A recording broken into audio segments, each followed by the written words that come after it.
তীব্র শীত আর ঘন কুয়াশাকে উপেক্ষা করেই জমি তৈরি করে বোরো ধানের চারা রোপণে ব্যস্ত সময় পার করেছেন চাঁদপুরের কোচা উপজেলার কৃষকরা। কৃষকদের আশা, আবহাওয়া ভালো থাকলে এবার তারা বোরো ধানের বাম্পার ফলন পাবেন। গেল বছরের তুলনায় এবছর বাজারে ধানের দাম বেশি থাকায় কচুয়া প্রত্যন্ত অঞ্চলের বিভিন্ন এলাকায় ইরি বোরো ধান চাষে আগ্রহ বাড়ছে কৃষকদের।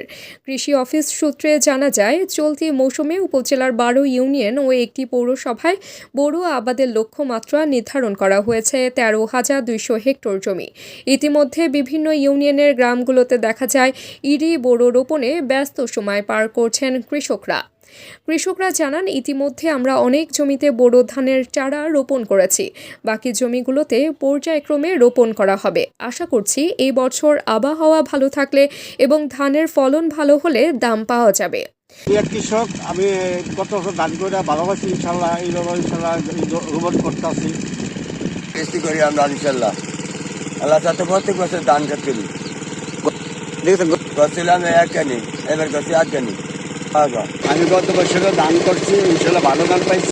কোচা উপজেলার কৃষি কর্মকর্তা কৃষিবিদ মোহাম্মদ মেজবাহ উদ্দিন জানান, চলতি মৌসুমে ধানের দাম বৃদ্ধি পাওয়ায় বোরো চাষে কৃষকরা বেশি আগ্রহী হচ্ছেন।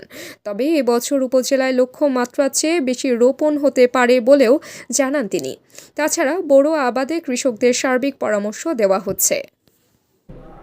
আমাদের বোরো মৌসুম হচ্ছে এই বছরের চাষাবাদের জন্য উৎকৃষ্ট মৌসুম। এই মৌসুমে আমাদের বোরো চাষাবাদের লক্ষ্যমাত্রা স্থির করা হয়েছে প্রায় 13,200 হেক্টর জমিতে।